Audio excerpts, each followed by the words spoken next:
5월 4일 복된 이 아침 하나님께서 우리에게 주시는 귀한 말씀은 시편 4편 1절에서 8절의 말씀입니다. 그 어떤 것보다 하나님인가 라는 제목으로 같이 말씀 나누겠습니다. 노년의 다윗은 그동안 하나님의 도우심으로 말미암아 수많은 그 고난들을 잘 이겨내 왔습니다. 그럼에도 불구하고 그 고난은 매번 새롭게 느껴지기만 했습니다. 우리 모두도 그렇지 않습니까? 그래서 매번 살아계신 하나님의 인도하심을 간구할 수밖에 없는데, 그래서 오늘 본문에서 다윗의 첫 기도가 무엇이냐? 내가 부를 때에 응답하소서입니다. 하나님, 내 힘으로는 고난을 이겨낼 수 없습니다. 하나님의 도우심이 필요하오니 내가 하나님을 부를 때에 응답해달라는 그 기도가 다윗의 첫 번째 기도였다라는 겁니다. 그렇게 하면 어떻게 되냐면요, 곤란 중에 나를 너그럽게 하신대요. 그러니까 이 모든 상황을 넉넉히 이겨낼 수 있는 넓은 마음, 큰 마음을 허락하여 주시어서 하나님의 때를 기다릴 수 있는 은혜를 바란다는 것, 이것을 얘기하고 있습니다.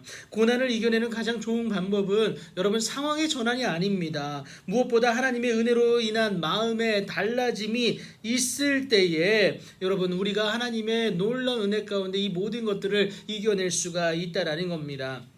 마음의 달라짐이 없는 상황 전환은 여러분 또 그 고난이 오면 허덕일 수밖에 없는 안타까운 상황에 젖어들 수밖에 없기 때문에 그렇습니다. 그리고 이제 다윗이요, 인생들에게 경고합니다. 여기서 인생들이란 다른 사람들이 아니라 다윗에게 반기를 들었던 압살롬과 함께하는 또 그의 신하들까지 이르게 됩니다. 그들에게 뭐라고 하냐면요, 2절에 나와 있습니다. 어느 때까지 나의 영광을 바꾸어 욕되게 하며 헛된 일을 좋아하고 또 뭐라고 얘기합니까? 거짓을 꾸미려는가? 그러니까 너희들의 이익을 위해서 하나님께 반하는 행위를 계속 하겠느냐라는 것, 이것을 얘기하고 있습니다. 이렇게 쫓기고 있는 상황이에요. 사실은 쫓기고 있는 상황인데도 불구하고 다윗이 이렇게 담대하게 말할 수 있었던 이유는 3절 상반절에 나오는데요, 여호와께서 자기를 위하여 어떻습니까? 경건한 자를 선택할 줄 알았기 때문이라는 것을 우리가 좀 볼 수가 있겠습니다. 그리고 무엇보다 그 택하심을 받은 자가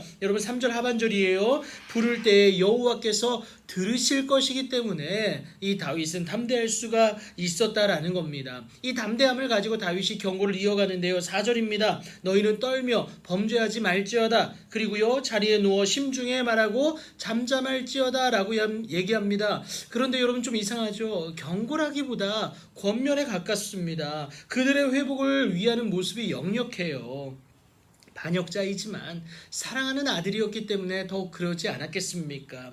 이들이 하나님께로 온전히 돌아가길 원하는 모습이 그래서 두드러지는데, 그들을 향하여서 5절처럼 의의 제사를 드리고 사람이 아니라 상황이 아니라 물질이 아니라 하나님을, 여호와를 의지하라고 얘기하고 있는 이유가 이것 때문에 그렇습니다. 그러면서 고난 가운데 있는 나로 인해서 사람들이 하나님의 부재를 말할 수밖에 없으니까 하나님 제발 나를 통하여서 하나님의 영광이 드러날 수 있게 해달라고, 마태복음 5장 16절에 그 나를 통해서 사람들이 하나님께 영광 돌리게 하는 귀한 은혜가 있게 해달라고 뭐라고 얘기합니까? 6절이죠.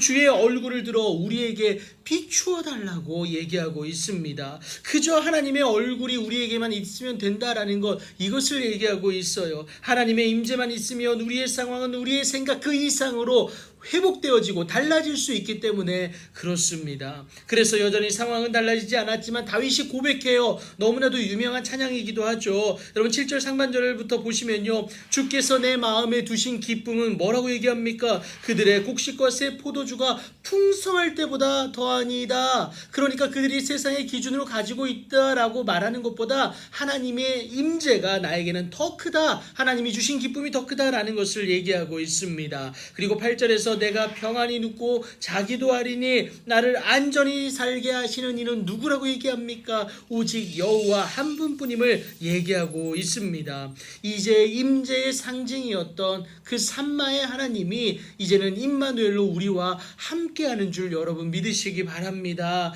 그것이 바로 예수 그리스도라는 것 여러분 꼭 기억하시면서 그 하나님 앞에 나아감으로 말미암아 승리하는 귀하고 복된 오늘이 되길 축복합니다. 하나님이면 충분합니다. 하나님의 임재를 간구하십시오.